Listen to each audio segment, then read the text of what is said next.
हमने भी प्रधानमंत्री बनाने के लिए वोट दी होगी। ये देश सभी का है, प्रधानमंत्री सभी के हैं। उनको आगे आके परिस्थितियों को संभालना चाहिए और हमारी मांगे मान लेनी चाहिए। 1.5-2 लाख करोड़ रुपया ज्यादा बड़ी रकम नहीं है। इसके ऊपर 60% किसान निर्भर कर रहे हैं। खेत मजदूर जोड़ लें तो देश की 80% आबादी बनती है। तो हमारी पूरा प्रयास है कि पीसफुली रहेंगे, अथवा अगर केंद्र को ऐसा लगता है अभी मांग मानने में कोई उसे दुचित्ती आ रही है, तो हम कहते हैं प्रधानमंत्री जी, संविधान की रक्षा करना आपका दायित्व है। आप संविधान की रक्षा कीजिए। हमें पीसफुली प्रोटेस्ट करने के लिए ये नाका खोल के दिल्ली जाने का इजाजत दे दीजिए। ये संविधान है क्या देश के किसान मजदूर का? इससे गतिरोध खत्म हो जाएगा। और आगे भी हमारे जवान हैं, इधर किसान है, वो भी हमारे परिवारों से है, हम भी अपने हैं। इसलिए हम नहीं चाहेंगे कि हम ऐसा कुछ हो तो जो देश को आज दुखद तस्वीरें देखने में सामने आए। और हम अपनी ओर से कोई प्रहार नहीं करेंगे, पीसफुली रहेंगे। अब केंद्र के पाले में कि वो आने वाले समय में क्या फैसला करते हैं। देखिए, जैसे मेरे साहब ने बताया कि हमारी मंशा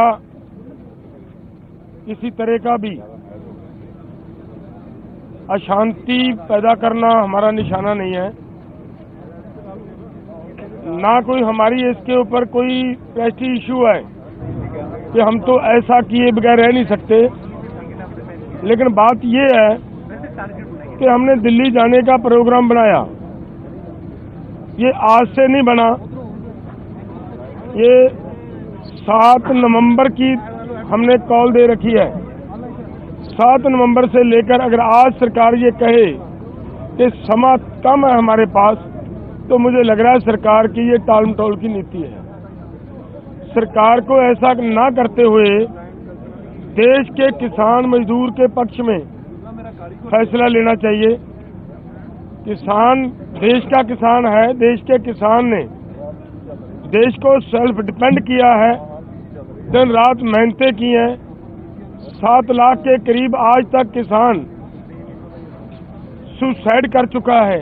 लेकिन ऐसे हालात में भी अगर सरकार किसान से बात करने की बजाय ऐसा प्रबंध करे कि किसानों को रोकने के लिए इतने बड़े बैरिकेड्स लगाएं, तो ये उचित बात नहीं होती। हमारा निवेदन है कि हम शांतिपूर्वक ढंग से दिल्ली जाना चाह रहे हैं।